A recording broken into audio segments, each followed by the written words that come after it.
Yeah, so let's go over just the main 7 real quick again. So the 2 dwarfs, Jampea and Solaire. Then you have Kayuwadi, Karumpa, Kalatoa, Madu, and Tambalongan. So those are the 7 that most people identify as the dwarf and super dwarf islands. She reached out to me, and it took me a while to even convince her to give me the pictures. I had to make sure, they had to mail me a flash drive. They didn't want to send it electronically.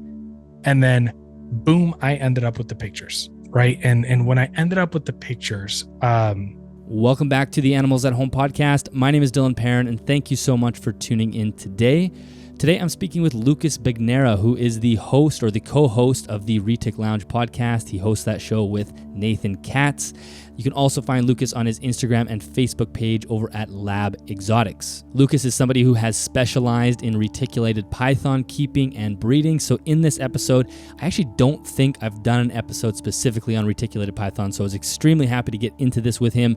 For those who know nothing about retics, just like me, it was fascinating getting into all the differences between the super dwarfs and the localities and the dwarfs and the mainlands and what makes those different and how big do some of these animals get. And he really does share a ton of information, which is really interesting to hear about.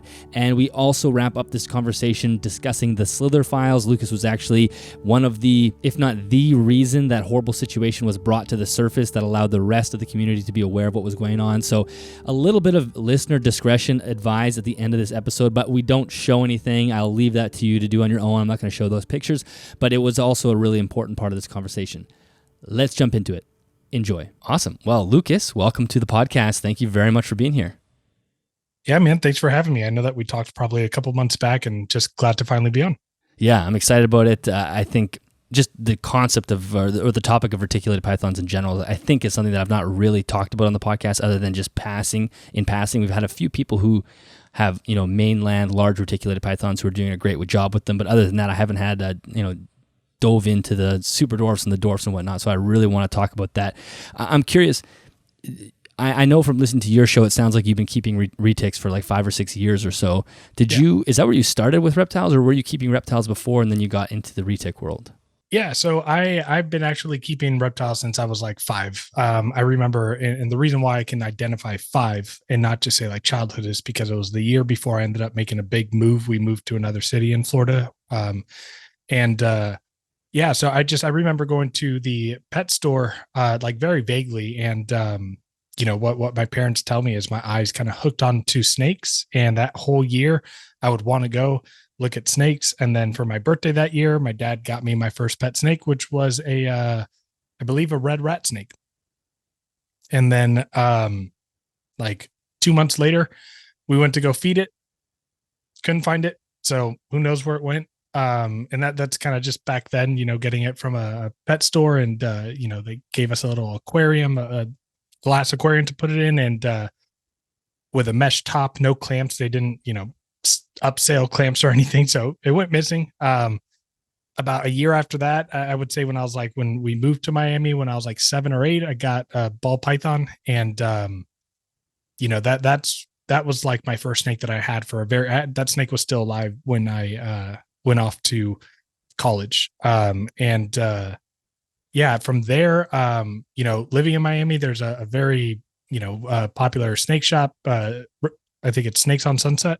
They do a lot of import stuff, but they have a lot of great stuff. But they sold me at like 9 years old around there a Burmese python and an Argentine boa. They were definitely imports. Not, not very fun to have as a 8-9-year-old, but it did teach me a lot. It was one of those things. And then, when I moved back to Sarasota, I started like getting into the idea of like wanting to breed ball pythons.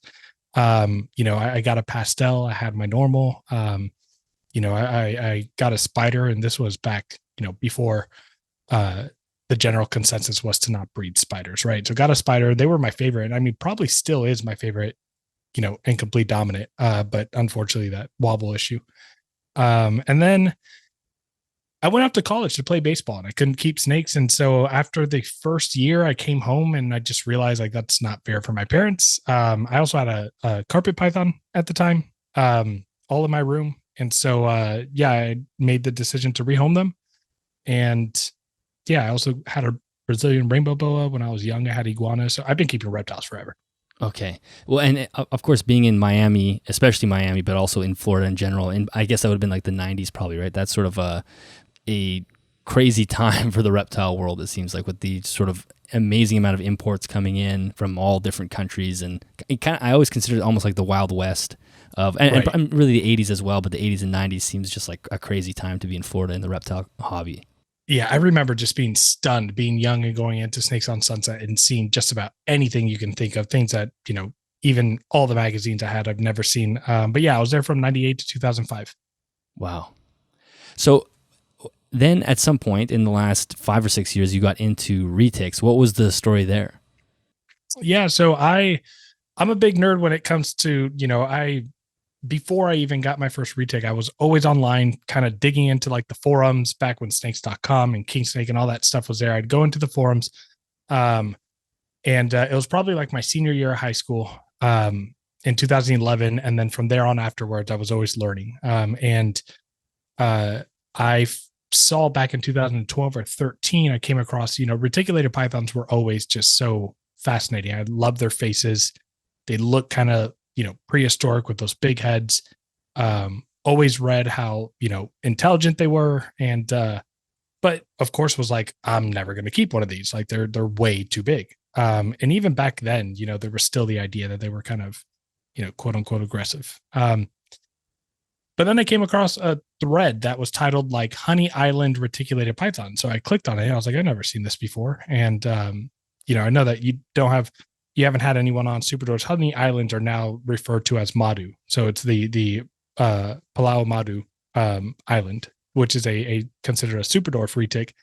And I started just reading from the author, just, that they're smaller retics, they stay small and blah, blah, blah. And I was like, this is it. Right. And that was back in like 2012, 13. And so I also had this infatuation with green tree pythons, even more so than retics, but decided, the scares of husbandry. And, this was when importation was big. And so I got married in 2016. And that's when I confessed my obsession with snakes. And it, took me a couple years to kind of get some wiggle room and got my first retic. And it was a Kaiwadi Superdwarf Reticulated Python. So first one happened to be a smaller locality. And yeah, from there it escalated too quick. Yeah. Well, the fact, I've always said just even the natural coloration of a reticulated python is one of the most beautiful natural examples of a snake. It's like a classic mainland reticulated python. I don't think it gets better than that in a lot of ways because it's just so crazy. Right. And the fact that there are these island localities that do have the small size, it's almost too good to be true in a lot of ways because you think, it's a perfect package, but then you get it in this, or you get this perfect snake in a small package. That rarely happens in life, it seems like. Right. I couldn't agree more. A lot of people tend to associate me with like being a super dwarf breeder or a dwarf breeder, but really like where my passion lies is locality. I have 9 locality retics in my garage, ranging from like, I do have a hatchling Sulawesi. She's probably like, well, it's not a hatchling anymore. She's like 8 months old. That's like my Sulawesis are like really, really big localities. And she is a pet. I will never breed her. She's just, one of my favorite localities that are just beautiful, striking with color. And I'm target training her. I'm doing choice space handling. Like I want her someday to be my 16 to 18 foot, 150-pound puppy. But yeah, so locality is kind of my thing. So I couldn't agree more. Like just the wild type variations that you get with reticulated pythons they're just beautiful animals. I actually mentioned not in a super serious way, but I was talking to someone on the phone the other day and, we were having this kind of debate on the phone, like a respectful debate. And I was like, retic morphs could literally fall off the face of the earth tomorrow and it wouldn't faze me one bit. Mm-hmm. Yeah. It's I say the same thing about rainbow boa morphs as well because it's one of those examples where just the natural coloration is so incredible, and so like you said, you started with the one and then you progressed really quickly. So how long did it take you to have a garage full? Okay, so garage full was I would say like just like early like January this year, I would definitely say garage full because that's when I had like my first good season. And so I had hatchling racks, and then I have my adults, and the sub adults. So it went from 2018 to 2022, 23 till I had a garage full. I mostly moved them into the garage because I had aspirations to work with them a little bit more and get more localities. But I went from, so I got my first retic, 2018, 4 months later, got my second. And then about a year later, decided I was going to breed, got a wild caught pair of Kalatoa. So I went from having just 2 retics for a year and decided, oh, wild caught animals are a good idea. And that was probably like a really dumb thing to do, hindsight. But at the same time, like I learned more in the first 6 months of keeping those wild caught animals than like the rest of the time that I've kept reticulated pythons. And from there it progressed. From there I got a morph, and then I got a pair of Ternate Islands, and then little by little it just started kind of trickling into where I'm at right now. When you started buying them and purchasing them, did you always think that at the beginning that you'd stick with smaller localities, dwarf and super dwarf, or did you always think you'd want one of the big 150-pound puppies? No, so I'm actually, that's a great question. No one's ever asked me that before. So yeah, at first I was like, needs to be small, needs to be manageable, needs to be small, and I can't deal with it. But then as I'm growing up with these animals and I'm learning their behaviors, and this has kind of been a decision more recently where I was like, I am going to get a Sula. If I can get a Bali, if I can find a Bali, I would love to get a Bali, which is considered a mainland, like a larger one. Again, not to breed as a pet. And I say that just because, a mainland female, at that size, it's like 50 to 70 eggs, and no one needs to be producing many eggs of retics that get that big. So, but I started just enjoying them when they got really big. Like when you have a calm animal and you can work with it and handle it, and it's like not big, like huge, but just a respectful size. That's kind of like when the dopamine in my brain, and serotonin, just like that. I like that. And so then I started getting like medium-sized localities. I got a Slayer, I got Mindanao, Philippines. And I love those. Like I got a special place in my heart for super dwarfs because they brought me into it, and that was the first thing I learned about, back in 2012 or 13. But I really like the sweet spot for me is like 10 to 12 feet. It's an animal that you can still, because retics are pretty lean. It's an animal that's like not incredibly difficult for, I'm 5'11", 185 pounds. I'm not, big dude by any means. And still manageable for me to handle. So that was kind of, and so I was like, you know what, I'm going to go for it. I'm going to get a Sula. And at some point I have the dimensions in my garage to at least put her in a 10 by 3 by 4 when she gets bigger. But, my wife and I do have plans to get land. And I am going to build a shed, and she'll have like a walk-in. That'd be amazing. Yeah. That would be really cool. And so retic, the space of keeping retics, it's a strange space, right? Because there are people who, there's a little bit of everything. I dipped my toes into some of the Facebook groups earlier this week, just kind of, just to sort of prep for this. I'm sorry. Yeah. And I saw some interesting things. You see a lot of the sort of the stereotype big snake keeper situation where you have people who are just super excited about having huge snakes, and that's kind of where it stops as far as, caring for the animal. There's a lot of overfed, obese snakes kept in small conditions. So, and we will get into that, but it's like you said with breeding mainlands, right? There's no reason to have a clutch of 50 or 70 eggs get, dumped into the marketplace, because most people are not, equipped to handle this. And that's always been the sort of the ethical dilemma with big snakes, is most people can't keep them, right? So how do you contemplate that at all? Or as far as you go, you just, if you're going to be breeding, you're going to be breeding more manageable localities, size. I'm going to stay with the manageable like the largest snake that largest locality that I'll probably breed is a Slayer. Slayers are considered like a true dwarf. They're one of the first two, true dwarfs. They are a subspecies of reticulated python, Saputria. and that's why I don't like the term super dwarf and dwarf, because, dwarf, we're still talking about like, oh, small, but we're also like smaller, but we're also talking about the longest species of snake in the world. And so my Solaire right now, she's about 13 feet and about 80 pounds. She's a big girl. And she's actually gravid right now, but they tend to lay decent sized eggs. So her clutch will probably be less than 30. And there's a pretty high demand. I mean, at least I got a list of like 50 something people that want Solaires. But I have my own vetting process to make sure that, these animals are going to the right home. So I guess that's where I kind of want to caveat that question. I don't plan to do it, but other people who do it, I'm not like, I can have my opinion. They can have theirs. It doesn't make me right. Doesn't make them right, or vice versa. But you just, if you are having snakes that big and you're producing that many eggs, and that's just one female, most breeders don't just, produce one clutch of retics, right? Just, you got to have a plan. You got to make sure you can vet people. And I really wish the price of like a normal wild type mainland was like, I wish the standard for mainland retics, like bare minimum, started at like $500-$600. But you can get a mainland retic, on a Sunday at a show on the last day for, if anyone's still selling normal mainlands out there, for like $100, which is so terrible. Yeah. I mean, and the math I always do too is, you see like a clutch of 50 eggs, and let's just be conservative. Each of those eggs, if they're healthy babies, they should live 20 years plus. If they're being cared for properly, maybe more.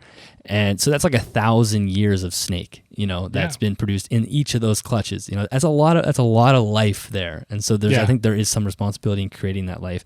So let's dial back a little bit for people who are like me, who are just not in the retic world, as far as, let's break down some of these terms. Like you already mentioned the super dwarf and the dwarf. You're not huge fans of the terms. And I think it does probably make things confusing, especially when you start looking at retic bloodlines, because you get all these different percentages and whatnot. So why don't we just break down the species in general, and how, as far as mainland dwarf and super dwarf goes, how does this all play out? Right. So mainlands is basically a term that describes the reticulated pythons that are found on the larger islands. So you have Malaysia, you have Java, you have Bali, you have Sulawesi, the list goes on and on and on. That's the coolest thing about retics, is they literally have the largest, span, the largest geographical area of any other python. They're found, on 2 different continents, all over the place. So mainland are the ones that we refer to as like the large localities, right? Or not even locality, but like in today's day and age, an ocelot. Ocelot is a morph.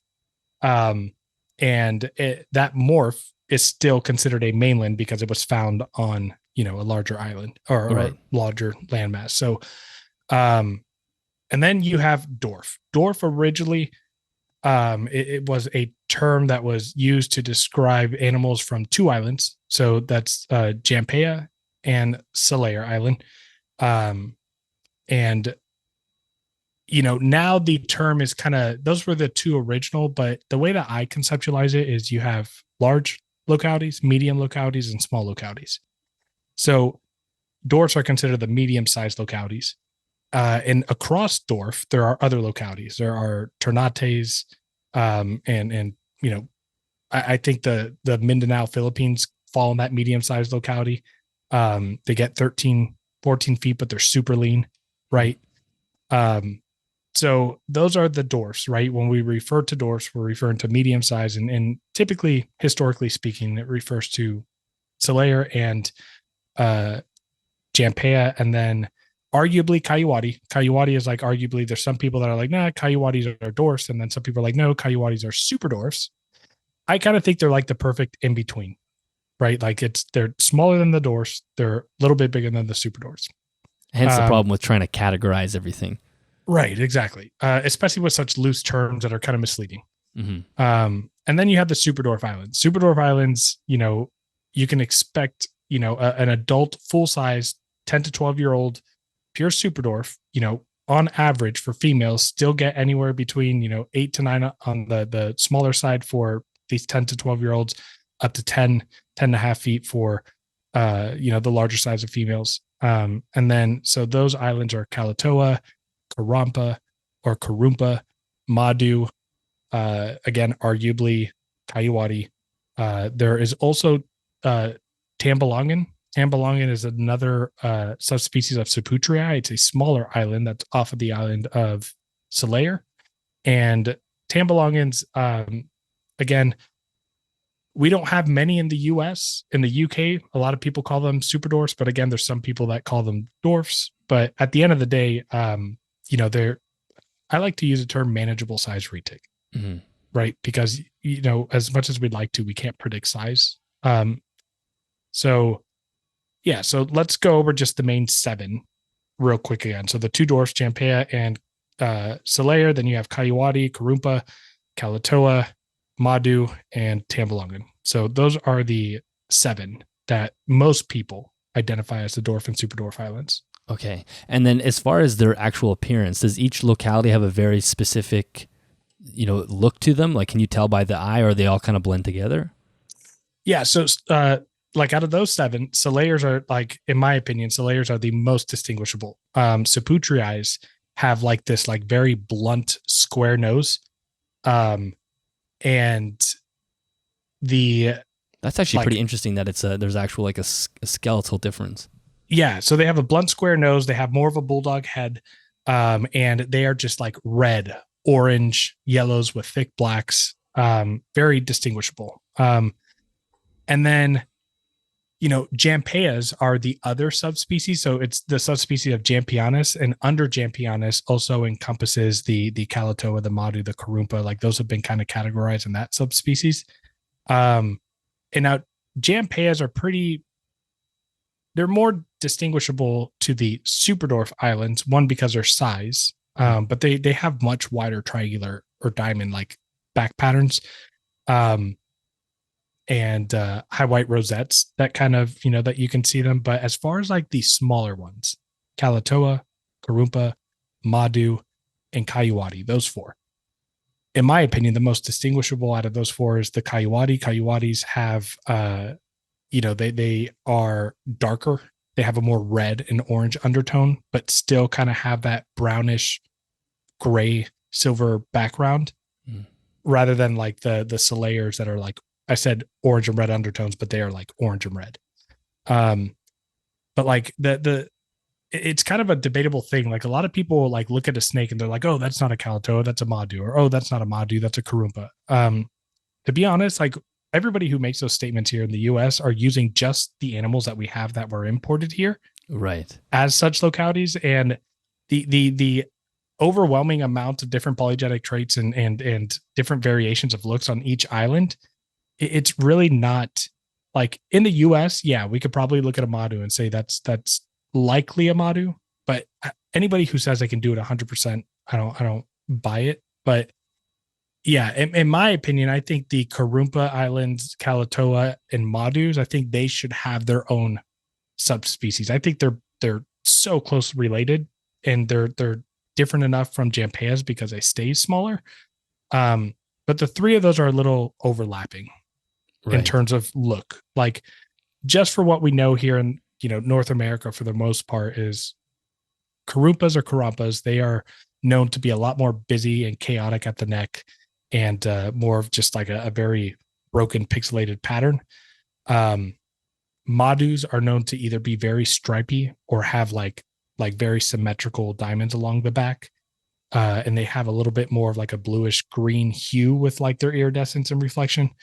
And Kalatoas, we have quite a few variations of Kalatoas here in the US. So I don't know. It's hard to explain Kalatoa, because for me, like, Kalatoas are known to have like a good trademark is like a solid black dorsal pattern along the back. But again, like, I'm saying these things and people are going to look at their retics and be like, oh, I have a Kalatoa. And it's like, nope. Like, yeah. Because there's a lot of overlap.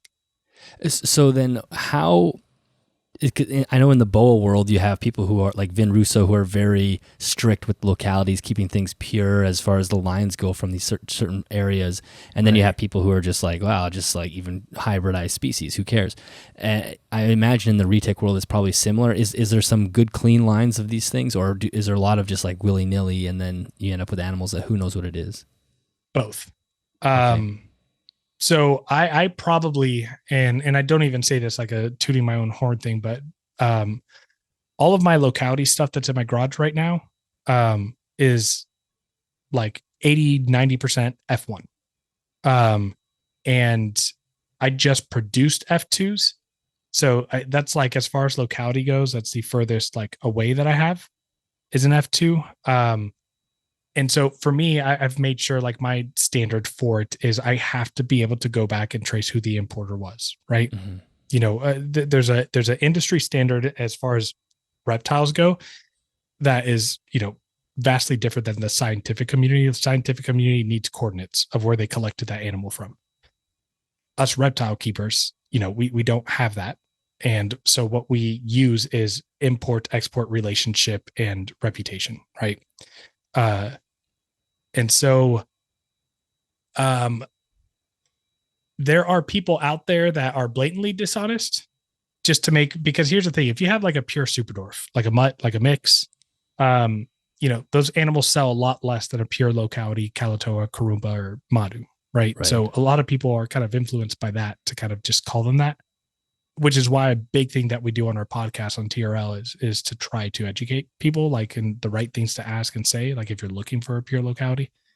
And then you have people like me who are locality snobs, that you know, want to keep localities pure, but also at the same time, as long as I have my distinct lines and I know what I have, I am not against, like, I have so many localities that I can't wait to cross to each other to see what the outcome is. Yeah.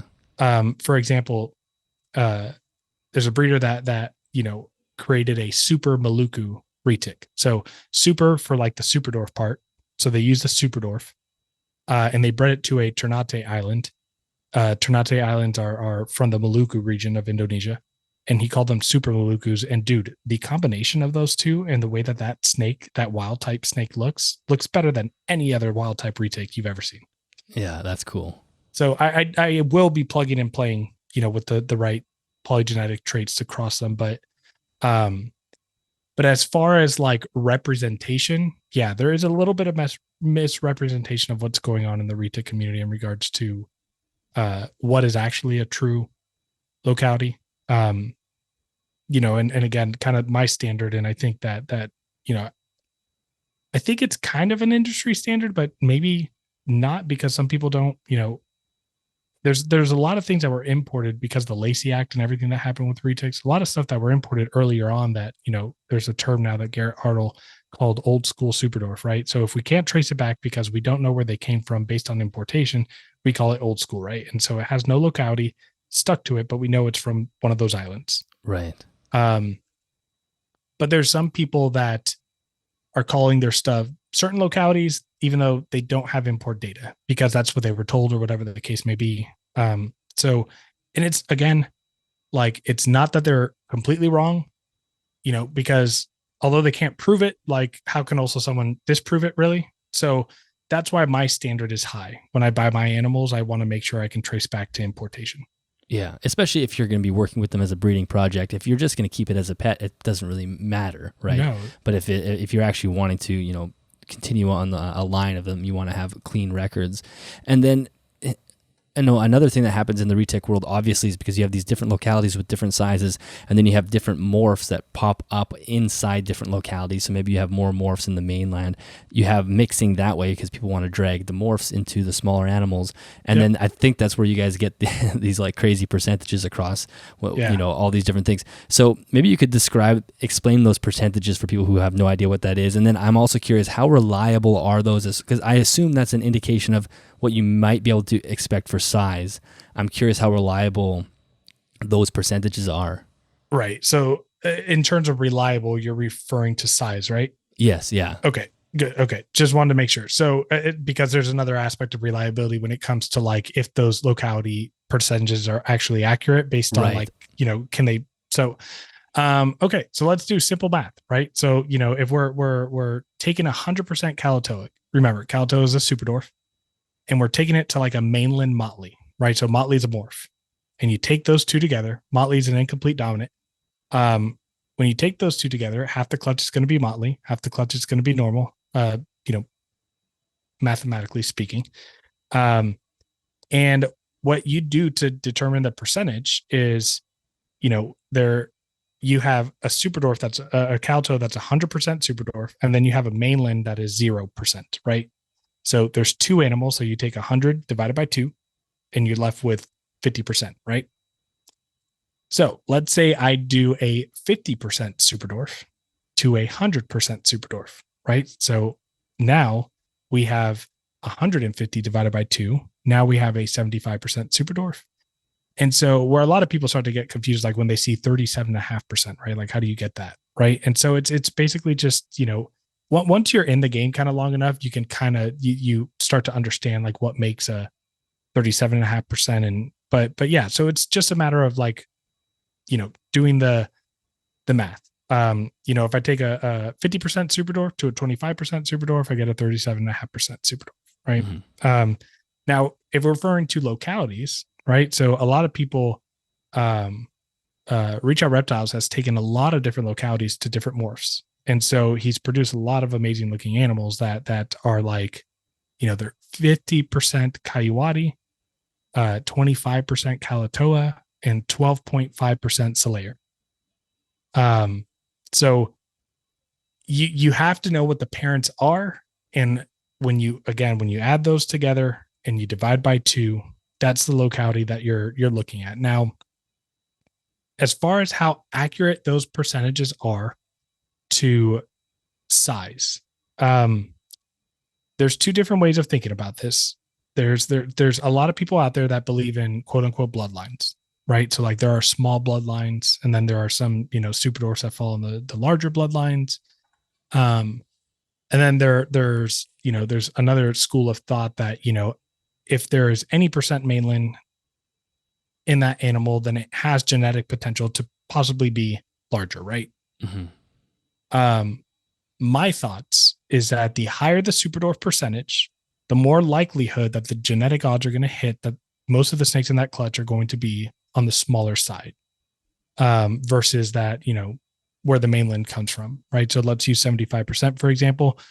75% is super dwarf genetic, 25% is mainland genetic. Now, I'm not saying that like if a snake hits on the mainland genetic, it's going to get mainland size, right? Because, a snake takes genetics from both animals, but yeah, that's why you see size variation in every clutch. It's because there's some animals that are taking more from one side than the other, in my opinion. Like this isn't fact. This is just observation. We just had an episode on the Retic Lounge with rare genetics. So hopefully the Retic community gets behind us, start sending in sheds, so that we can start distinguishing the super dwarf like differences in the genes, right? So that we can have a more accurate representation is, does this animal have more super dwarf influence or more of the mainland influence, right? Mm-hmm. So the industry standard to consider something as super dwarf is 50%. I disagree with that because it's also a 50% mainland, right? Yeah. Right. Exactly, so if you're going to call it a 50% super dwarf, cool. I'm going to call it a 50% mainland. And guess what? None of us are wrong. So I've actually been I've been shut down by a lot of the more, veteran breeders. The breeders have been doing this longer out there, but a lot of people have gotten upset because, oh, why are you trying to push for change? This has been the industry standard. But what we're seeing now that we've been crossing these morphs long enough, what we're seeing now is 50% super dwarfs aren't small animals. Right. They're smaller than mainlands, but for example, I have a 3.5-year-old 50% Kalatoa, 12.5% Jampea. So actually a total of 62.5% super dwarf and dwarf that's in my garage right now. She's 3.5 years old and she is like approaching 10 feet. Wow. She's got a lot of growing to do, right? Feeding is a really big component, and I don't power feed her. Like I'm in no rush to breed her, but I'm sure some of her clutch mates are smaller. Yeah. So I've been pushing for a standard of 75% because 75% gives you a good, like vast majority of the genetics coming from the super dwarf side. And I feel like if, someone who's new, who wants a super dwarf retic, they don't have a budget for a $2,000 pure locality super dwarf or even more, or you like morphs and you want to morph, like if you want to be somewhat on the like as safe as you can be, like I think the minimum for you to buy is a 75% super dwarf. That's going to, again, if a Calatoa female, I have a wild caught Calatoa female in my garage that's 9.5 feet, right? So again, if a pure Calatoa is reaching 9.5 feet and she's, roughly 11, 12 years old, then, why are we going to tell people that a 62.5% super dwarf is going to be smaller, right? Yeah. That's the biggest concern that I have with the super dwarf like morph market and like the percentages. Is just a lot of misrepresentation and inaccuracy with size potential, and that's where breeders are ultimately 5-6 years when these animals grow up and they're bigger are going to get kind of in trouble. Right. So yeah, if you buy a cross or a percentage as your first one and you want it to be a manageable size, 75% super dwarf, not combined dwarf and super dwarf, just super dwarf is, where you should be targeting. I just want to take a short break from today's episode to thank each and every one of you for tuning in today. If you would like to show more support for the podcast, you can do that by checking out the show's sponsor, Custom Reptile Habitats. There is an affiliate link in both the YouTube description and the show notes. If you do make a purchase through that link, a commission comes back to me at no extra cost to you. The other way you can show support to the podcast is through the Patreon account. For as little as 75 cents per episode, you will automatically be added to the Discord server so you can communicate and chat with other like-minded keepers. If you do bump yourself up to the $5 a month tier, you'll have early access to the episodes and the opportunity to submit questions to upcoming guests. Again, I am so grateful for each and every one of you. This podcast is a lot of work and costs me a lot of money each month to run, and any support coming from your end is greatly appreciated. Back to the episode. Yeah. Well, I'm glad I asked that because that's a really important piece. I mean, I think people do get tricked into thinking that these snakes could potentially stay small. Well, really, these at the end of the day, regardless, mainland, dwarf, super dwarf, you're going to have a large snake on your hands. And you just have to accept that, it's going to be 8+ regardless, basically where it's from. Right. You could get a male, a male, like I have a wild caught male Calatoa in my garage right now. Wild caught, he was imported a while ago, so he's well over 10, so he's at like adult size, right? Because a lot of people think that like, oh, my female bred at 5 years old, and so when I tell people the female is this size, like people automatically assume because they're breeder size, that's their size, right? Right. No, that snake has another like 7-8 years until so I have a true adult wild caught male Calatoa, and he's about 7.5-8 feet. Okay. There are other male, like if you get a male super dwarf, you can end up with a snake that is less than 8 feet. I have zero doubts about that. But what a lot of people don't realize is that like a retic, because of how lean they are, like I'm going to back up here.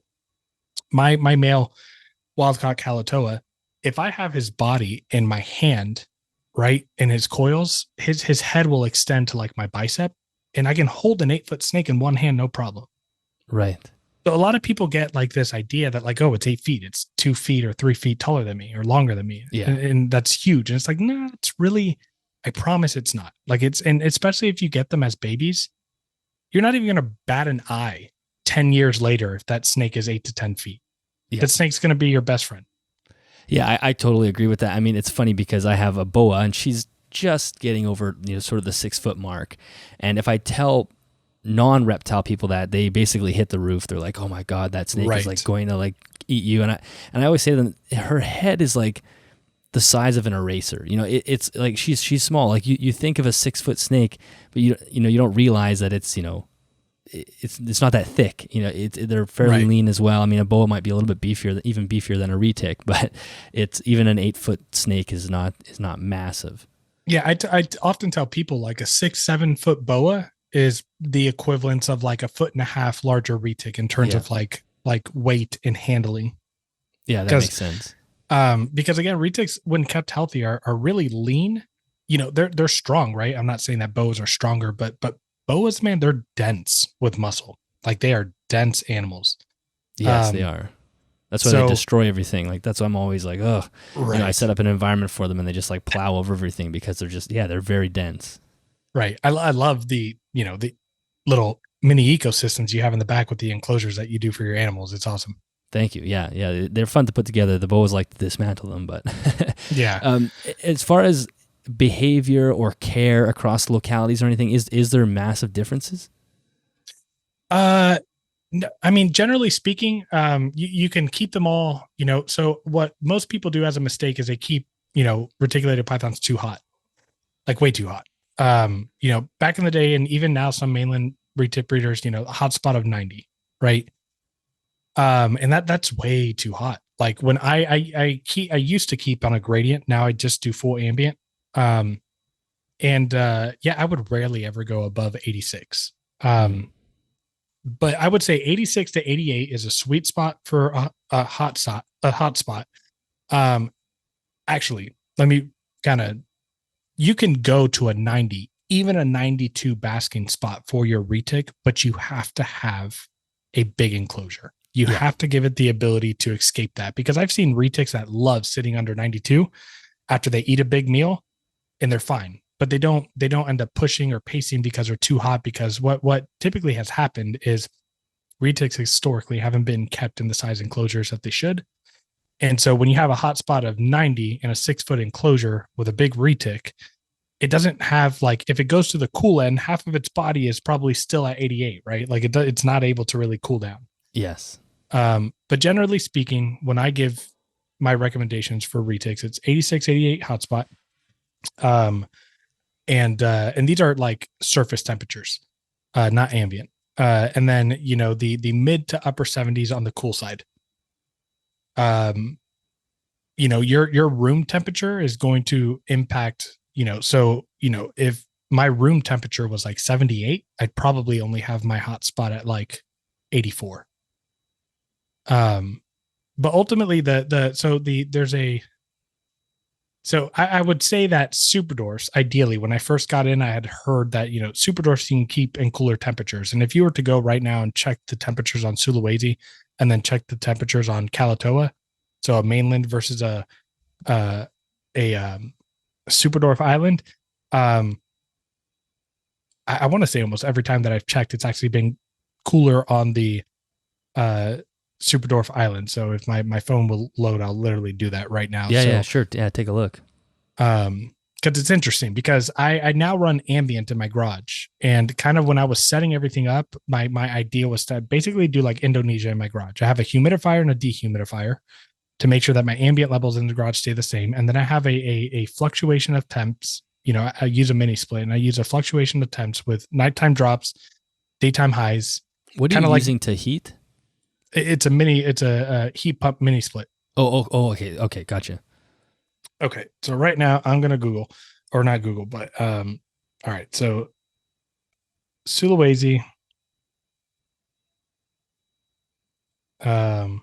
actually, let's go ahead and just use Malaysia.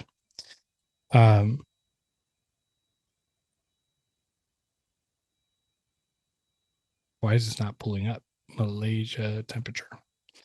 All right, so right now in Malaysia, it's 84 degrees. And then if I go to Kalatoa Island temperature, it is 80 degrees. Right. So generally speaking, there's what I have found is generally that 4 to 6, difference in range. Now, sun plays a part, and, they're always, if they decide to go where the sun was hitting, that I'm sure the rocks can get 100 degrees. Right. So they have access to it, but yeah, so in my garage, my nighttime lows, like if I'm not cycling females, will generally hit like 79. And then my daytime highs will hit 84. And it's been beautiful. Like I absolutely, like, never in a million years would ever go back to a gradient unless I absolutely had to. So are you producing a hot spot in the enclosures with heat tape? That's all through Are you talking about like in my setup? Yeah. Or you're just saying you actually don't provide a gradient at all within the enclosure. Just the nighttime and the daytime control of the entire room is the temperature fluctuation. Yeah. So that's what we refer to as like ambient heating style. Gotcha. So okay. I use ambient, no external heat sources. And you want to know what's crazy is I was thinking like, oh, I wonder how much longer it's going to take for them to digest, all that kind of stuff. I've actually found on average, same if not less time without a hot spot for them to digest. Like I have animals where I'll feed them like a big meal for their, like I switch up feeding sizes. I'll give them a big meal and literally 3-4 days later, it's gone. And that was quicker than when I had them on a hot spot. And my theory and my observation, again, this is not factual. I'm not an expert. I'm giving you guys just kind of my observation and my experience. Thermoregulation requires them to use energy, right? If they need to warm up and go to their hot spot, they sit there and they warm up. And then if they need to cool down, they go to the cool side and they sit down. So it actually requires energy for them to thermoregulate. And it takes time away from their activity levels. Ever since I moved my snakes in my garage, I've noticed two big behavioral differences. Number one, I don't have pushers because of heat. So that's one of the things with retics. And I was saying earlier, and I cut myself off. Retics, it's a curse, and it's also a beautiful thing. They will tell you when you're not giving them something they want. They're notorious for pushing on their enclosures, swelling their face up. It's an issue. Like it can, lead to a lot of vet visits for people. It can eventually lead to RIs. So when they are pushing, they're telling you something. They're telling you that I'm bored and want to get out of my enclosure. I'm hungry. I'm too hot. Basically it's their way of saying that my needs right now are not met. So when I switched over to ambient, I no longer have pushing because of heat. And my snakes are like 5 times as active. They cruise all the time. Interesting. And so that's kind of my theory. It's like, well, they're spending energy thermoregulating back and forth. And so I think that has to do with maybe digestion. It's just they're more active than I observed them when I had them inside my house on a gradient. Yeah, that's interesting. I mean, I think, and I want to be careful the way I say it, but I do think that we kind of the heating the snake to digest, I think, might be a bit of an old school thing. And you can still find people who are like, oh, if you don't give them enough heat, the prey is going to rot in their bellies and things like this. And I mean, I have a Brazilian rainbow boa. I've never even seen her bask ever or use her heat. She's had heat forever. She digests and does everything on the cool side of her enclosure, and that's just that's what she likes. And I imagine that in the wild, you probably find them in cooler areas, in water and whatnot. Yeah. So I think that's kind of it's probably a misnomer in some ways. It doesn't mean they don't need heat. You are providing them heat. They are ectotherm animals. They need to get heat from an external source, but I don't think they need to be plugged into something to actually digest. That would be kind of an evolutionary mistake. Yeah, I think that they're more than capable of doing it. And what's interesting is like these islands, the Super Dwarf Islands, Karumpa, Madu, Kalatoa, they're made up of like, they have a lot of cave systems, and Daniel Solis has done amazing work for the Super Dwarf community. He's a Super Dwarf breeder. He's just, his observations, he's gone to the islands twice now, and he's going for a third time back in 2024. And he just had an interview on Reach Out Reptiles. He maybe has found maybe 1 or 2 outside of the cave system, but they live in these cave systems. And I could imagine that if you're deep in a cave, it's much cooler than if you're out where the sun is. Oh yeah. Right. So if it's 84 degrees, like we just said, it was 80 degrees right now in Kalatoa, imagine deep in a cave system, where there's no sunlight, it's gotta be cooler. Right. And for sure. Yeah. I'm sure they're eating. I'm sure they're doing just fine in there. So, I definitely, I like the thought that like, well, you should give it a hotspot because if it wants it, it'll go to it. Right. But, the idea of ambient, I've wanted to do it for a long time. And now that I had the garage, I said, I'll experiment with it. And this experiment is going like phenomenal. Because I still have, like, if I need to, I still have all my old, UTH or my heat panels are still in my enclosures. Like, all I had to do with my mini split is just set the garage to 76 degrees and then run the hotspot. Right. So it wasn't going to be a big drastic change. I was going to let their behavior dictate what I did. And as I mentioned before, I would never switch back unless I had to. Yeah, no, that's interesting. And I think I did a video on this years ago, like I want to say like 2020, 2021, about just the classic, you should have a snake enclosure, maybe like the 3/4 lengths of the total length of the snake's body, whatever the random rule of thumb. But the point of the video was that doesn't account for the actual circumference of the snake. So there's a big difference between a 6-foot snake that's, the thickness of a penny, or a loonie in Canada, or a real thick snake. And it's the volume of that snake, or the volume that snake takes up within that enclosure. So the question is, how many times can that coiled snake fit within that enclosure? Is it 1,000? If it's a skinnier snake, it could be 10,000, You did a video on that, right? Yes. I think that was the very first video where I discovered you. And that's when I subscribed and was like, okay, I'm a fan of this dude, because you used like a corn snake, and then you used another, like a larger snake as an example. I think I used a retic. Yeah. Yeah. A retic. And I found that, and I was like, damn, like, you couldn't be more right. What I see, and that speaks to the overheating, right? These animals can't get away because there's too much of their body in the enclosure. Exactly. And especially, with a retic, if you're keeping it in a smaller size enclosure, it's not moving a lot, especially in a breeder's mentality. They're not taking a bunch of time to get their animals out and exercise them because they have one too many animals. And so, a mainland retic in a 6-foot vision, when it's coiled up, it's front to back. Like it's their body's taking up the entire width of that enclosure. Yeah, exactly. Yeah. So it has nowhere to go, nowhere to escape. Yeah. I'm very curious about your progression as a keeper, because now if you listen to your podcast, you've already mentioned target training and some exercise and some enrichment. And I know there's, it seems like you have, I don't know if this is a new evolution of your care or just how you conceptualize caring for these animals, but maybe bring us up to speed with how you think retics should be cared for. And then let's talk about some of the stuff that you've implemented. I know you had Lori Tarini on the show not that long ago, a brilliant resource for just training in general. And I love when I see people interview her because, it always blows your mind. Yeah, she's phenomenal. Talked to her even before and after the interview, and she's just a wonderful example of demonstrating that the animals that we keep are way more than they actually are. Yes. Yeah. So when I first got into the idea, like I'm going to breed retics, I had a old school breeder mentality, right? Like my setup, I had 2 racks and only 3 enclosures at the time, and just waited until those snakes, filled up the rack to where I needed to upgrade them, and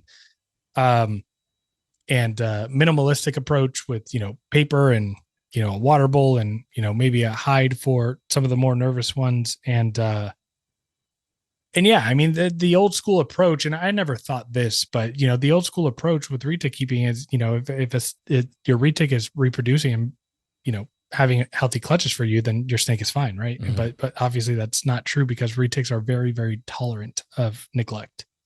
I was listening to an episode of, what was it? There's a chameleon podcast that's been around for a while. Is it Bill's show, Chameleon Academy? Yes. And they did an episode with Patrick Holmes, who's probably one of my favorite green tree python breeders.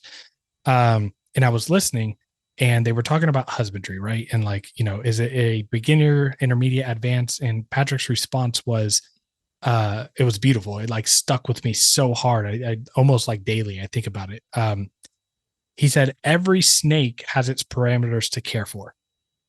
He said, whether it's, cooler or hotter temperatures or dry or humid, he said what the industry has done is they've taken this idea that if something is a beginner, intermediate, or advanced, they've used the snakes or the reptile's ability to tolerate neglect, right? So a green tree python doesn't tolerate neglect well. So if you neglect it and you don't clean it and you let bacteria go in there, they get RIs and they die much quicker. A retic, like, I hate to, bring this up right now, but, we talk about Samson Pruitt and the Slither Files. The guy was producing, close to 1,000 retics a year, and we saw the conditions of his facility, right? So, retics can withstand a tremendous amount of neglect, but it doesn't mean that they're okay. So, back to your statement. So, I kind of had a minimalistic approach at first, and I would say like over the last like year to 18 months, my eyes have kind of been open to the new wave of keepers that are coming in. So what's beautiful about what Garrett at Reach Out Reptiles did was he introduced, like he made retics sexy again. Like he Retics have never been more popular because of superdors. And more people now than ever are jumping into the retic game because of, these superdors. And so with that, there's been keepers that have been keeping other species that they've had on bioactives that are now treating their retics like that. And number one, for me, it's always been beautiful and fascinating to like look at that. But like this idea that, it just struck me. Like, I keep localities and love localities because it's like bringing the wild into your home. So why not try to make their environment a little bit more like that? And, for large scales breeder, that's very hard to do. So I don't bash the people that, do keep them pretty simplistic, but, retics, I've learned through keeping them, are super social animals. And they're highly intelligent and they move a lot. And the bigger, the better that you can do for them. Like, the old school train of thinking is like, retics are ambush predators. They just lay around and wait and for something to come by. And retics are historically nervous and defensive. So you put them in a nice, small enclosure. They feel secure. They're happy. Right. And it's like, yeah, but what happens when they move kilometers and kilometers in the mile or in the wild, like, and you're not doing that for them. So yeah, I'm starting to become like I know a lot about retics, but like old way of keeping retics. Right. And what's great about this is like, I feel like a student all over again.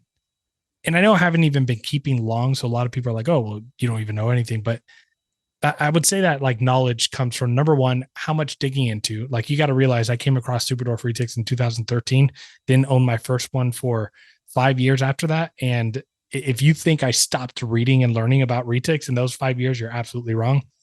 But then number two, I grew way faster than I would recommend people to grow. I went from one retic to 20 retics in like 2 years. And so it's not just longevity that equals knowledge. It's experience, and experience, comes from numbers, more than years, in my opinion. If someone keeps 2 retics for 10 years, do you think they have like more experience than someone who's kept 20, 30 retics for half the time? I would say that the person with 20 to 30 has had so much more of different personalities, different behaviors, different things pop up. Like they clearly know more than the person who's been keeping 1 or 2 for 10 years. But I know a lot of old school stuff. And so a lot of the new people coming in are like, that's the thing I love about our Patreon on the Retic Lounge.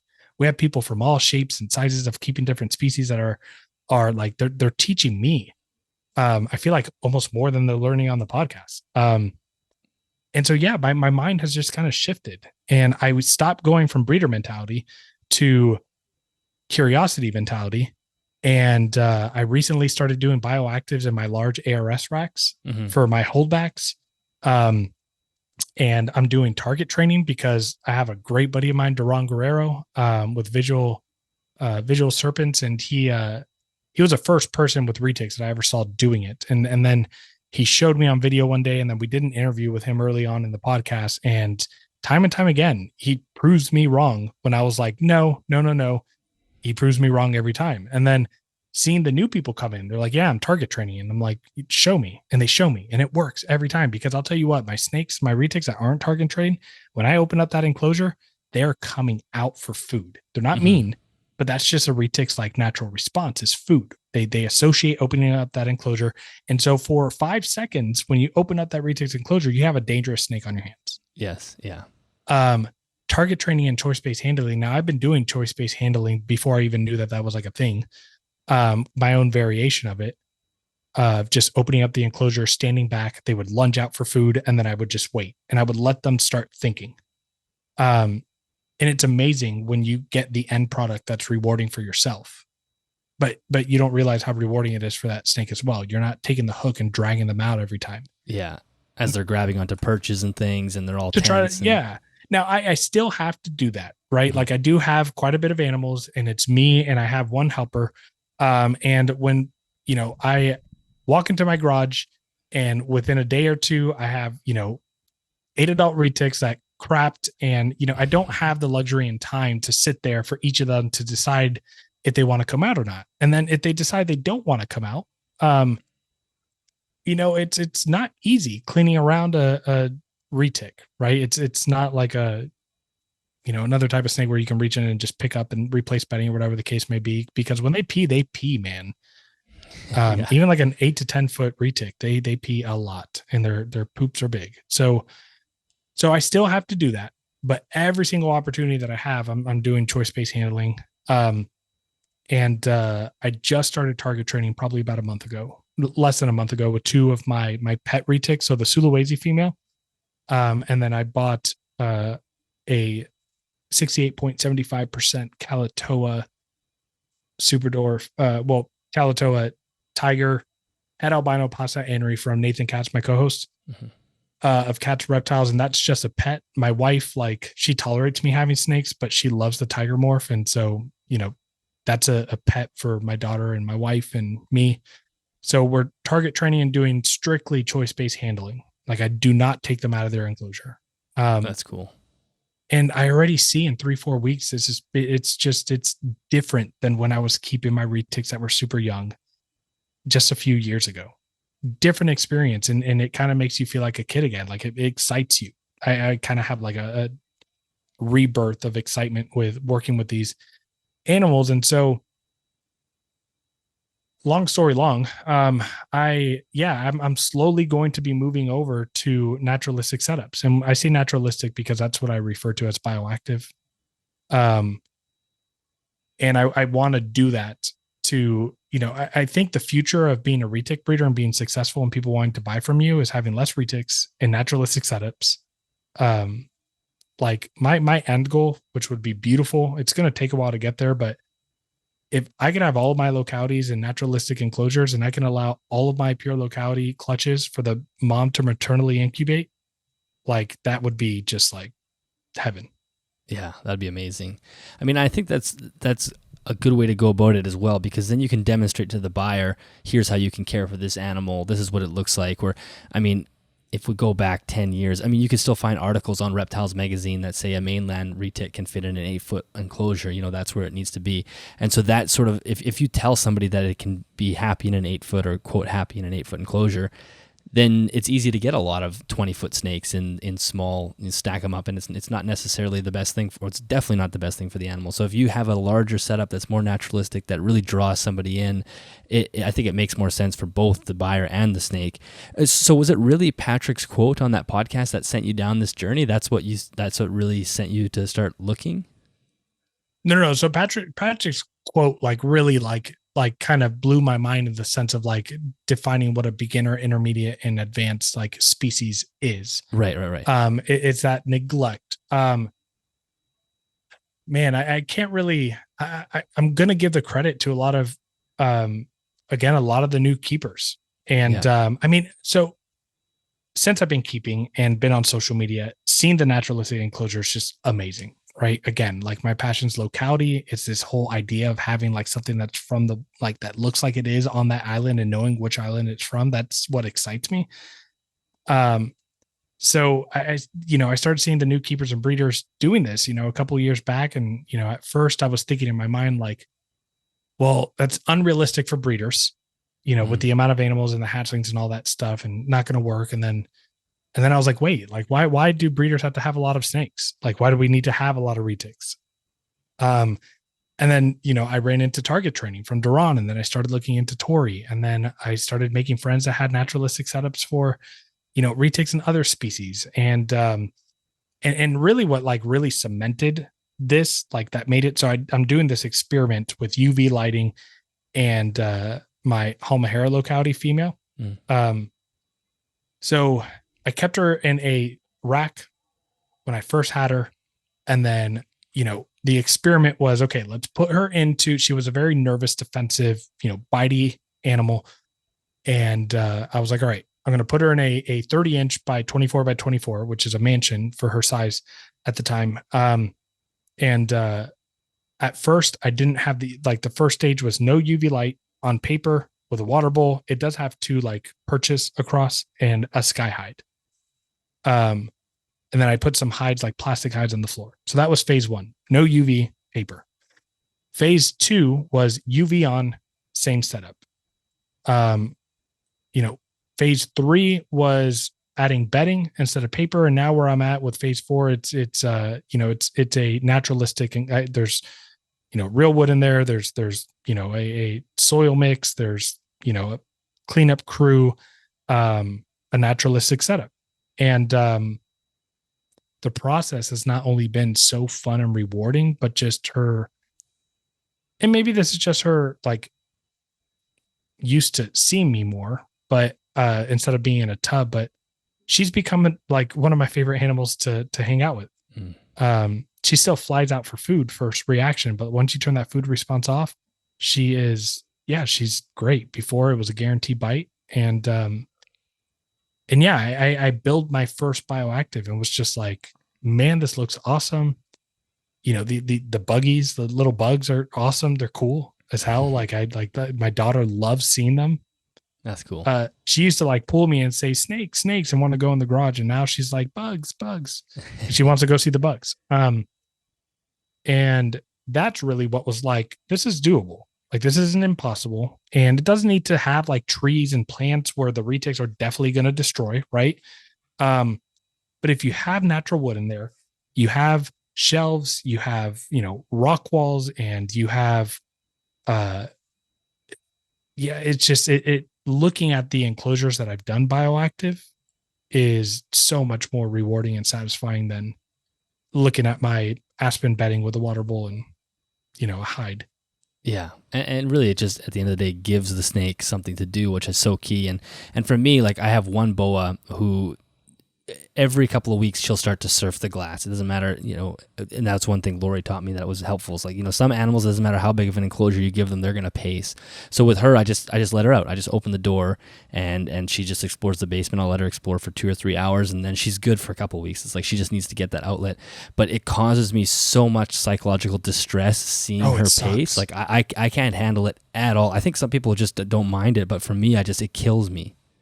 Retic's not for you, man. No, and I say that because, like, they take it to the next level with pushing. Like, there's nothing more heartbreaking. And I've gone through this when I was keeping on gradient, and even some of my males during breeding season, when I have females going, there is nothing more heartbreaking than when you see a snake pushing on the ledge and the glass of the enclosure so hard that you see their face smushed in and their body is almost raised to the ceiling of that enclosure. Yeah, it literally is just, it broke me when I started like witnessing that behavior. That's when I learned during gradient. I was like, oh, I don't need the hotspot at 88. I turned it out to 84. Snake stopped doing it. Yeah. Like, all right, great. The snake was just too hot. Breeding season's a different type of situation with some males. My males, at least, they pace more than they'll push. But since I've been keeping in the garage and I don't notice the pushing behavior as a result of like discomfort or anything like that, or overheating or whatever, they are my first indication that I have a female cycling somewhere or getting ready to. Interesting. And that's how I got my Slayer. She's gravid right now. She's not one that likes to go off of food. And so, but all the males above her were just going nuts. And I noticed a slight change in her behavior where she was a little less food responsive. So I was like, you know what? Cleaned up her enclosure. I had her soaking. I put the male in and left her a little piece of her shed in. And he just starts arching. And I was like, that's why these males are freaking pacing back and forth, is because they smell a female. So, but yeah, I hear you on that. Like I describe it in retics because it's their intelligence can definitely develop this, but it's OCD like behavior, right? They are obsessing over something and compulsively engaging in a behavior to satisfy whatever that is, or to try to satisfy it. And we as the keepers are the ones that need to meet that need to satisfy it. Yeah. And what ends up happening is, if you have a chronic pusher because of a husbandry issue or because of whatever the case may be, and you wait too long to correct it, you can have the perfect husbandry after, and that snake will still have those same OCD like tendencies and still go back to pushing. And that's what develops chronic pushers. for some of the animals is if you don't correct the situation, within a decent time frame, they develop it becomes a OCD like thing where they just keep going at it. Yeah. I don't think I could handle that. But that's what I love about the podcast you and Nathan are doing, is that you guys are exploring this. You're actually asking questions. You're very open to new things, and you're just sort of taking the listeners on this journey of, it's expanding your ability to care for these animals while simultaneously increasing the welfare. And I think that's great. Has there been pushback from the old school retic world? I mean, there's so many people in the old school retic world that are like, no, target training is stupid, and it's not worth it, and I dare you to target train an adult retic and just decide to open the enclosure and stick your hand inside, and it is, for a lot of people that have been doing this for a while, it can be black and white, but then again, like, I'm going to target train my Sula, but when she's 16 foot and I open up that enclosure and I'm not feeding her, if she's not moving and doesn't acknowledge that I'm there and she's not giving me signs that she's thinking, I'm not just going to reach my hand and pull, grab her. Exactly. Because that's, if she's sleeping, they're ambush, opportunistic feeders, if I touch her. So that's why what they don't understand is like target training doesn't replace your hook. Like your hook is still your safety tool. And if you have a 15-foot snake, you need a safety tool, right? Yeah. So, but what I will say is that it's been there has been a lot of positive change. Like, a good friend of mine, Chris McVicker, he's been doing this for years and years, like over 10, 12 years of breeding and keeping. And, I think the other day he posted like a snake that he's selling. It's a 2012 or 13, and it was self-produced. And I was like, damn, like that's amazing. But he's going through the process right now. He's reducing the size of his collection. He's getting much larger enclosures. He's adding UV lighting. So it's not all old heads that are just like giving pushback, right? And at the end of the day, we can't force change on people. And that's not like TRL's mindset. Mm-hmm. TRL's mindset is to provide just information and allow people to make their own decisions, because that's how change happens, right? It's just kind of planting the seed and allowing them to fertilize and grow it. Yeah. It's more like exploratory when I listen to it. You guys are just, you're going on this journey together. Right. And it kind of feels like that. Like me and Nathan have grown in a lot of ways doing this together and hearing other people and talking to people. And, we often say we're not experts because we're not. A lot of the old school people laugh at the idea that, a year ago, me and him started a podcast with combined experience of, 8 to 10 years. Yeah. When they had been doing this for 15, so, but what I'm learning is that the people who are getting into the industry don't, they want to hear, people naturally want to hear what they want to hear. Right. And when people are deciding if they want to get a retic or not, they want to hear people's experience. And that's what we're doing. I'm also not here to judge the old heads the old school people that are still, obviously if there's neglect involved, like, yeah, that's obviously not okay. But like at the end of the day, again, yes, there's an ethical line that we need to draw somewhere, but I haven't stand in their shoes. I don't know their situation. It's not easy right now to move adult retics. Yeah. Like it's like if people want to downsize, it's not easy to do. I don't know if a lot of these people are trying. So I do my best to like not judge. Like just because I am going on this journey to quote unquote do better, right, for my animals does not necessarily mean that anybody who's not is wrong. Well, you could imagine if instead of getting into super dwarfs, you just got into mainlands, and then you got 20 mainland. My wife would have killed me. Yeah, we'll remove the wife from this scenario. This is, you went down this path, and you have 25 mainland reticulated pythons, and then you decided to try to go down this path of enrichment. We'll say you'd be in a very hard position. Like you said, what are you going to do? You're going to get a run of snakes in your back, and you can't sell them. You can't, euthanize them would be even worse. Hard. You're right. It's hard for that. So you don't want to necessarily pass judgment saying they're being evil, because they could be kind of jammed as well. Yeah, no, and that's where a lot of people are. Like I see a lot of mainland people trying to dump collections, and not their whole collection, but they're like, damn, like yeah, I do need to downsize, and whether that's to get bigger enclosures or just because they're just up to here with the work. And but yeah, I mean, it's not their fault that they walked into a community that you got to understand when people were getting mainland retics back in like the 80s and 90s, these snakes were like evil. And obviously evil's not the right term, right? They're defensive or nervous or Mm-hmm. but I've had some people tell me, like people that I respect a lot, like he's like, no, there are some animals that just like those wild caught imports wanted to kill you. And so when they started finding that small enclosures, was working and getting them to breed, and because let's be honest, every single one of the animals that we work with all started with importation, and it all started from a business perspective. No one was like, let me pick up this animal and keep it as a pet. Yeah, No, exactly. there was a trade. That's what happened. This was a hobby, a trade, a way to do business and sell these animals because it was fascinating. It was business from the start. Um, and so for retic keepers, I got in like the 2000s and stuff. And these people that have been doing this from the 80s and 90s are telling them like, no, what's worked is smaller enclosures, feed them, do this, and they're good. They don't want to kill you. And it was working, right? Mm-hmm. So it's kind of like the zeitgeist at the time.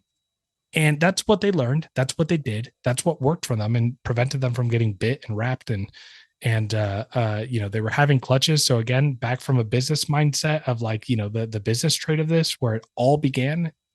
um if they're producing clutches, I'm doing a great job, and if they're not coming out and trying to kill me, I'm doing a great job, and the snake must be happy because it's not trying to kill me and it's breeding.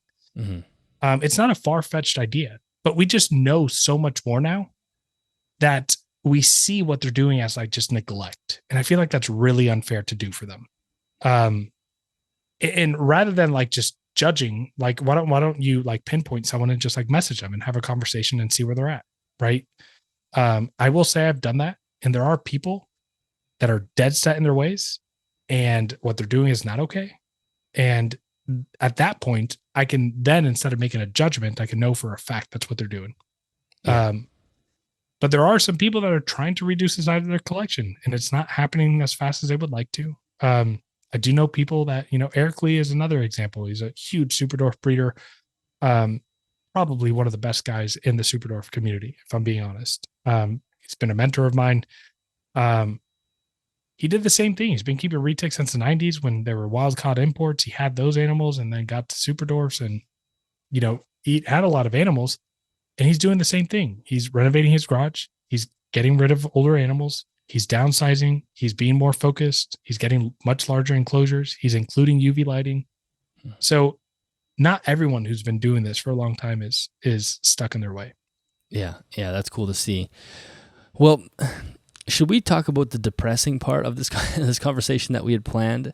I think we don't need to dwell on it for too long, but I think there's maybe some interesting things that you can maybe share with us. And I guess for those who are not sure what I'm talking about, it's the Slither Files scenario, and I'm sure most people are well aware of it. Now, when it happened, was it you that kind of broke that, or you were just? I know you'd done an episode on Rodney's channel about it. I think that's kind of the one that sort of went viral for people. Maybe you just let's talk about how you learned of this and then what you did with it. Yeah. So disclaimer, like Samson was the very first breeder that I met in the reptile community. He was a mentor of mine. I had caught wind of his dogfighting history, and I had a conversation with him about it. And the thing about Samson, unfortunately, is he's a very good talker and manipulative in that manner, and will get you to believe what he needs you to believe in order for him to secure either a sale or support or whatever the case may be. And so he mentored me for about 2 years of my keeping. So as time went by with Samson, I started realizing kind of shady behavior, dishonesty, and he would stop being very approachable with support and mentorship, and he would start to kind of bark at me if I asked him a silly question, and it was what my brain tells me, it's I went like over a year or so without buying an animal from him, and I wasn't bringing in money for him, so therefore he didn't want my time. But long story short on this part, we had like a written, not even a written, it was actually just a Facebook Messenger like agreement on my Coyote Super Dwarf that I got from him, my very first retic. We were gonna do his good old breeder partner loan. And it took four years for that female to obviously get to a point to want to breed. And, I decided to break the loan off him because I had found out he owed people 10, 20, $30,000 worth of, feeder bills. At that point, I had known about how shady business practices. Like my eyes were opened before. When I got into the community, it was just like Samson was like my main source of information. And then I started joining a bunch of other groups and no one had anything good to say about him. And I made a decision, like I'm not locked on a legal contract with him. And so I broke that news to, he asked me about it and I told him I wasn't going to do it. And every week he was threatening to go public. And one day on my birthday in 2020, in December on my birthday, he messaged me on my birthday. He's like, I'm doing it. I'm going public. You're done, blah, blah, blah. And I just got over it. So I was like, you know what? I'm just going to publicly come out and say that I broke this messenger agreement with him. And I'm going to list my reason why. He also did me wrong. He gave me misinformation on animals that I bought from him. Told me that the wild caught female that I got from him was a phenomenal breeder and she had her first clutch and it was perfect. And come to find out, not a single egg survived from that clutch because they were all thin. Wow. And that female I have now, she's bred 3 times for me and only once has resulted in a good clutch. And this was at the time, like I was younger. My wife was like, fine, you can do this. The project cost me $11,500. Wow. That's a lot of money. Yeah. So he screwed me on that. And that was a big part of it as well. So I was like, you know what? Yeah, I have every right to break this. And at the end of the day, if people are going to, crucify me for it, whatever. So the deal would have been that you raise this animal and then you send it back to him to breed. No, I raise the animal, I breed it, and I send it back all the babies, and then he's going to sell them, and I should expect money from him, but yet he owes $30,000 to people, So I was like, no, that's a dumb business decision. So when I made that post, I actually had an outpour, like an outcry of like people just reaching out to me about their stories of how he screwed them over. And there was one individual that reached out and kind of shined a light and sent me a few pictures. And I was so this like, is back 2020. Yeah. Okay. So hear me out. He sent me 5 pictures. Well, I'm sorry. No. So I made this post. Let's see. When does she breed? No, she bred last year. So this was December of 2021. I apologize. Okay. December of 2021. And at about March, I got reached out by someone. They sent me 5 pictures. Those 5 pictures were not like, I saw them and it was horrible. He gave me context and gave me some information and said he had hundreds more. And then he ghosted me and never sent me any more. And then like months and months and months and months later, I was contacted by, so at this point, that was like March of 2022, when he first reached out to me. I was waiting and nothing. Right. And then at that point, an ex-employee reached out to me and was like, hey, like, I saw what happened and blah, blah, blah. And, we started talking, and that was the individual that I got a bunch of pictures from. Like the entire Slither Files were sent to me from this ex-employee. Now that ex-employee also had animals or pictures from other individuals that also worked there. So it wasn't just like all her pictures. It was a bunch of them. So the pictures were sent to me. Man, we talked about this and it's been a while since I've even shared this. So the timeline's a little shaky to me, but basically,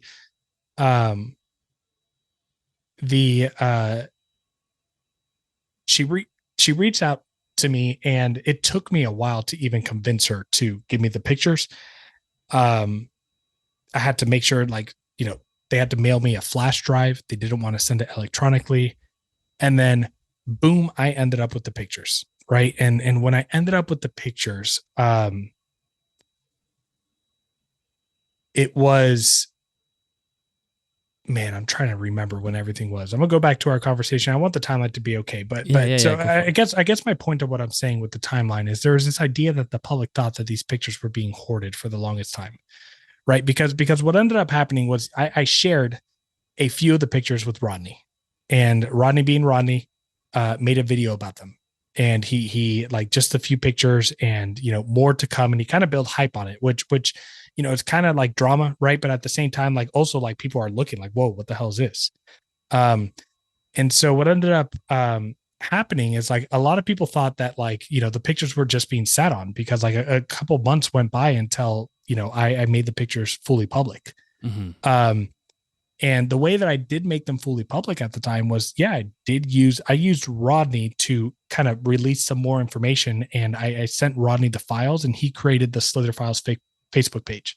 Okay. You got to understand that, like, from my perspective, a new breeder, it's one of those things where Rodney was just like, dude, I'll do it. And I was like, you're going to throw yourself out there. And he throws himself out there for everything. He doesn't give a shit what people think about him. And so he just, and I was like, okay, go for it. And then, he did that. But what a lot of people don't realize is when I was holding on to those pictures, it wasn't just because like I didn't want to say anything about it or I was scared to, or people had information without sharing. I was working behind the scenes trying to find a legal way to get this dude, because the minute you make it public, you give him an opportunity to clean up after himself, right? Yeah. So I talked to someone, and they said you should reach out to USARK and consult with them on what to do.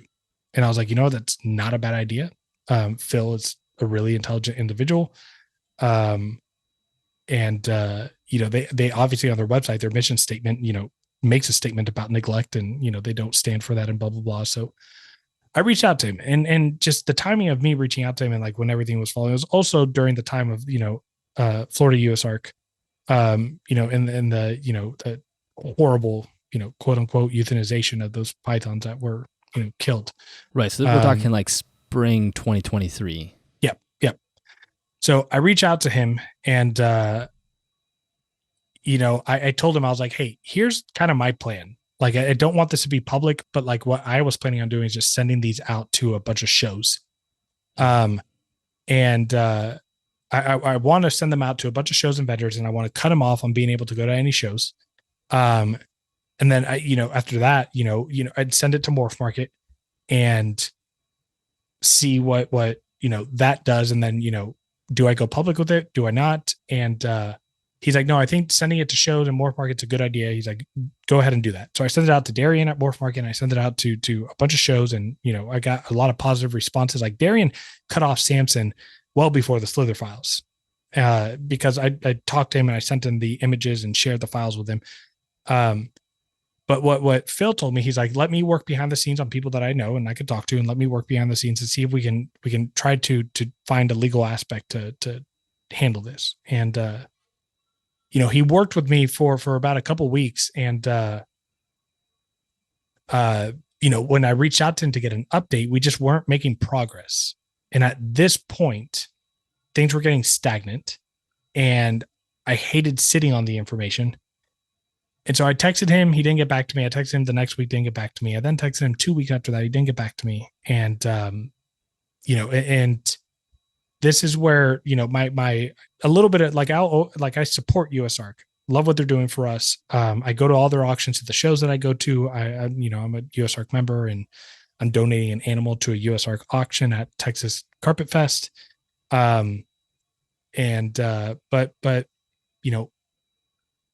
a lot of people were like, why didn't USARK say or do anything? Like, they were behind the scenes for a little bit, and they were making progress. But Phil just stopped texting me back, and I didn't know what to do with that. So I told Rodney, I was like, hey, let's do an episode on your podcast and let's get all this information out there. And we did that. And I still wish that USARK would have made a public statement. And I understand. So Phil's the only full-time employee for USARK. And they're fighting legislation left and right. So I understand that time is time and resources is difficult, but I guess what I would have liked to see from them is some type of statement that they don't condone that, because it goes directly against their. You can pull up their mission statement on their website and you can read it, and it talks about that. And so I'm wondering, like, why aren't they saying anything? And I mean, at the time, like, the only thing that I could think of that's like kind of conspiracy like, but at the time, like, there's this big issue going on with Garrett Hartle and Reach Out Reptiles and sending a snake to Samson before these pictures were even released, right? Like, so I can't say that like Garrett did not know. No one knew to that extent. You can say like, oh, people knew. Like, no one knew like it was that bad. Right.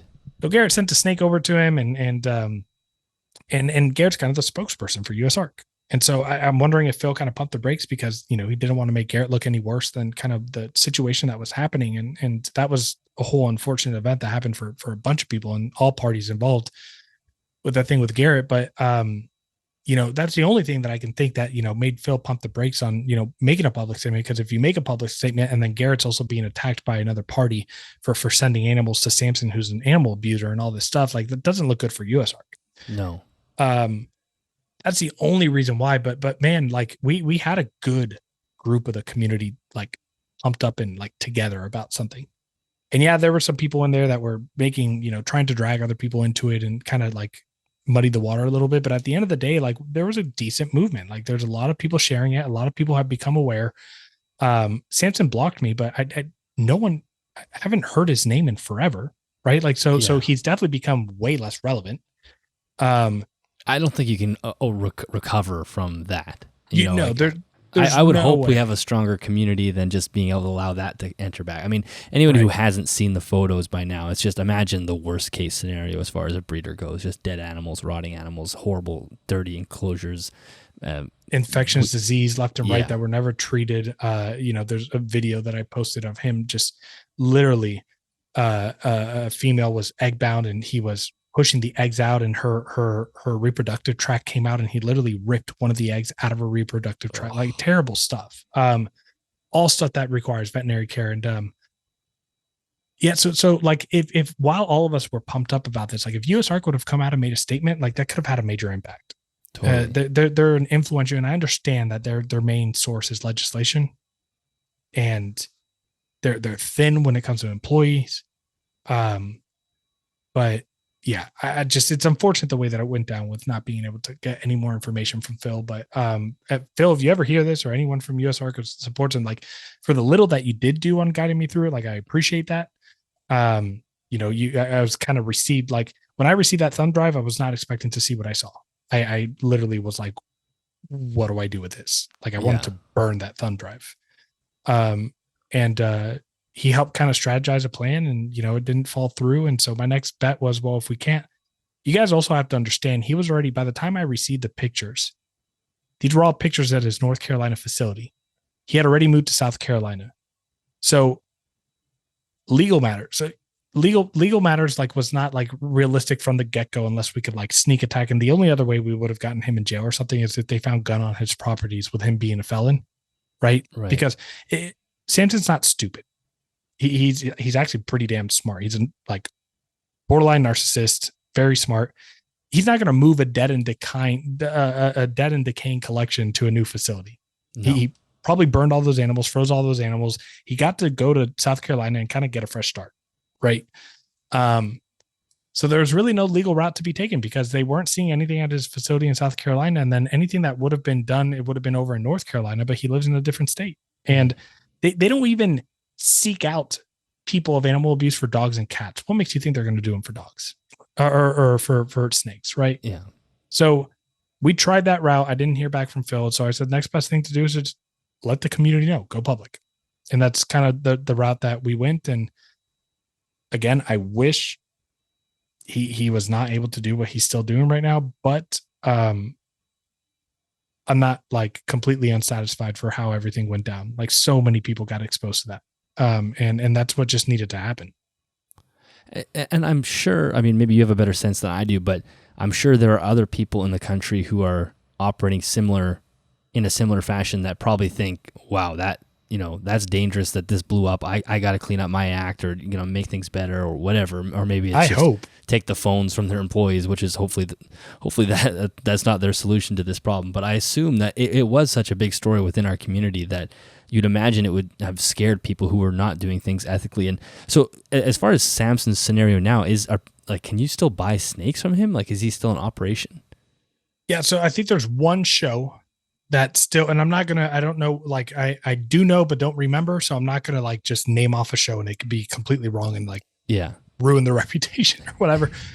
There is one show that basically is like, we do vet checks and if they pass it while they're here, like, they're that, but like all the other major big shows don't allow him to vend. He doesn't have an online market or venue to sell because they, blocked him. But I do know he's still selling. I was talking to someone who had done business with him in the past, and Samson just recently blocked him, but he went quiet for about 2 months, 3 months. And then, he started getting active again, posting his animals. So I'm sure he's still selling animals.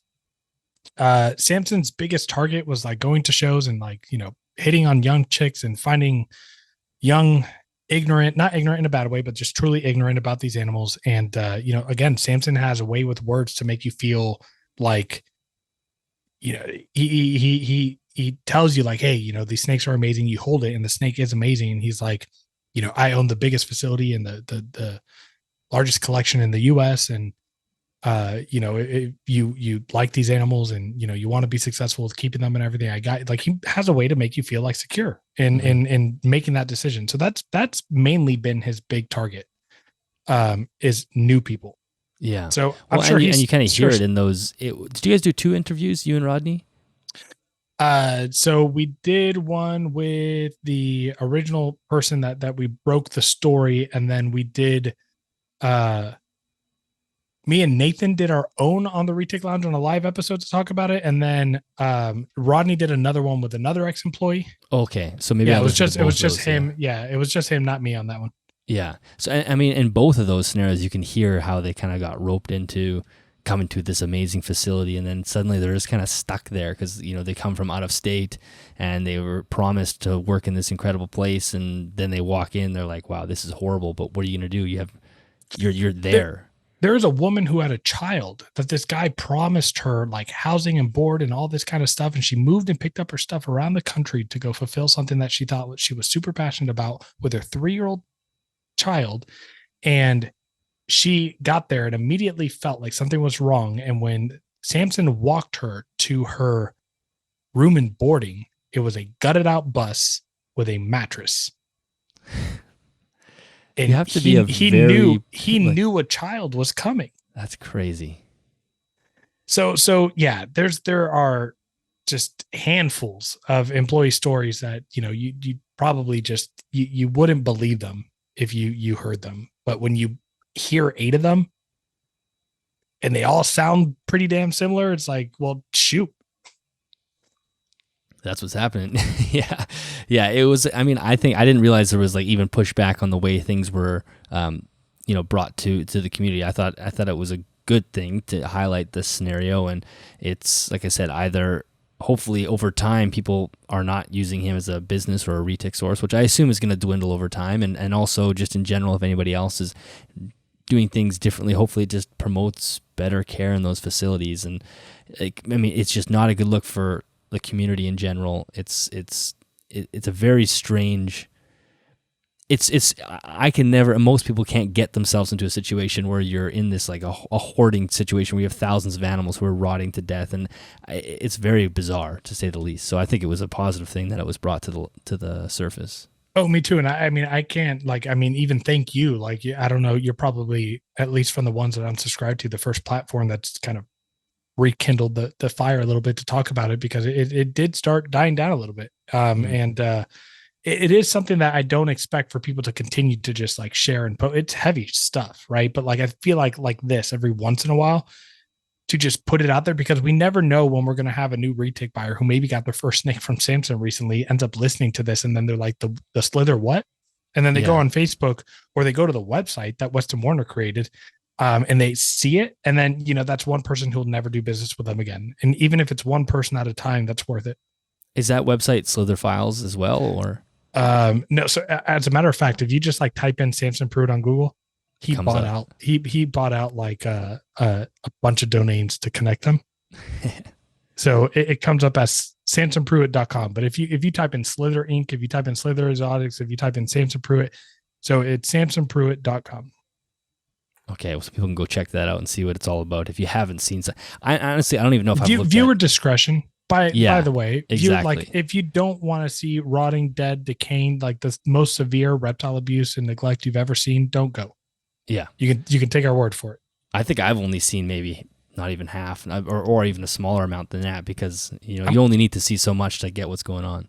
I'm going to confess, I received a file with a combined total of like 230 or 40 videos and images, and I probably only looked at about 40 of them. Yeah. There's no way that I was like, I saw what I needed to see. There was no reason for me to keep looking. Yeah. Disturbing. Yeah. Well, Lucas, I think we should not end on on such a sad note. This is an amazing conversation. I mean, I think like the Slither stuff and USARC stuff is more stuff that I think we wanted to get to because it's important, but also just all the Retic information that you brought to us today is incredible. Like I said a couple of times in this podcast, I want people to go check out your podcast, the Retic Lounge. Can we just finish off a couple of minutes just telling us a little bit more about that, and then we'll wrap up? Yeah, absolutely. Hopefully you guys stick around long enough and hear about this, because we're definitely at the point where we're wanting some growth and wanting to connect to more people, because we get told time and time again that we're doing good stuff. And so we finally believe that we are. And so we would definitely want to get the information out there. But yeah, I had this thing, like, I don't even listen to a lot of podcasts, and I'm not a podcast type of person, but there's a gap in the Retic community that, about just like experiential educational stuff. Like Garrett Hartle was doing it, but it was kind of just like 9, 10, 12-minute videos.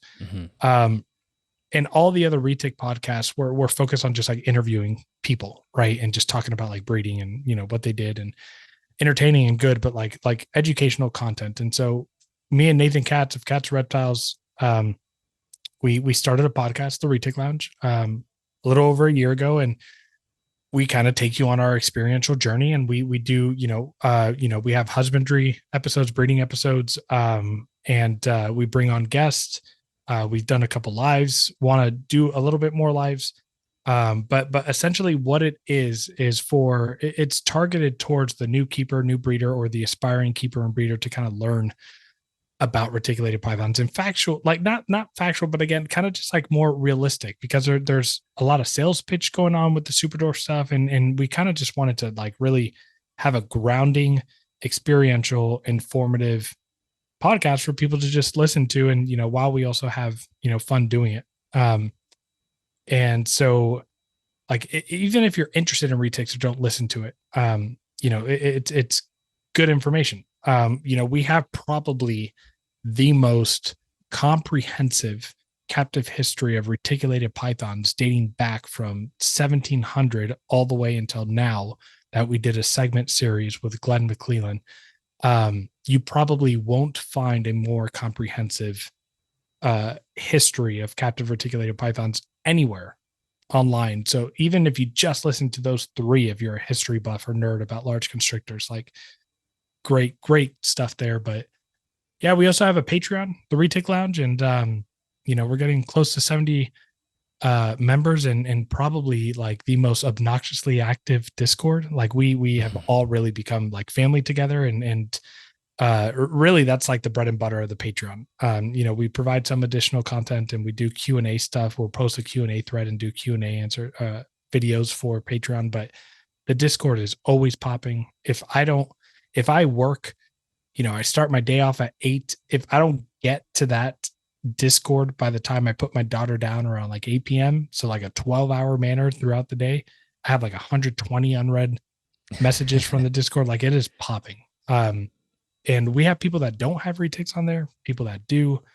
Ultimately, what we're trying to do is just be a good source of information and contributing to kind of positive community with retics, and advancing, keeping, learning. Like me and Nathan have said multiple times, we have learned so much since doing the podcast, from other people, from ourselves, and that's what it's about. Like, it's kind of taking you on our journey of growth to grow along with us. We're not experts presenting information to you. Yeah, it's awesome. I haven't listened to those those 3 sort of more historical episodes, so I'll have to go back and find those because that sounds fascinating. And I think even as someone like myself who will probably never keep a reticulated python, I feel like I can vicariously keep one of a reticulated python by listening to the show. It's kind of nice, and I think that's a nice little outlet for people. And I love that you guys have taken that approach with the show. So thank you for doing the show. Thank you for coming on this podcast. This is a blast chatting with you. And as far as Instagram, where can people find you? Yeah, so you can find me on Instagram at lab_exotics_. I just had a poll the other day on Instagram where, people voted if I should start acting on TikTok. So if you look on TikTok, I'm there. Don't have any videos yet, but we'll slowly work on that. And then again on Facebook as well, Live Exotics. And then of course, last but not least, YouTube, the Retic Lounge.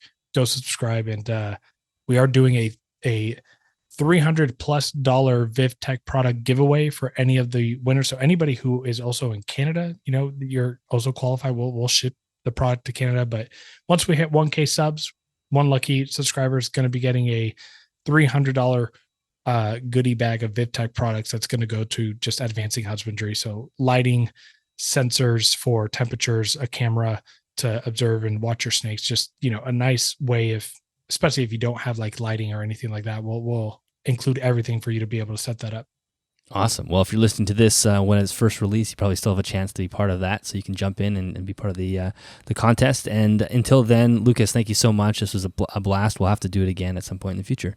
Yeah, absolutely. Thanks so much for having me on. And you have a great podcast, and I love tuning into when I had the time. You're definitely one of the ones that comes up on my feed. And I appreciate what you're doing for the Red Dot community. The type of guests you have on, the education that you do is great.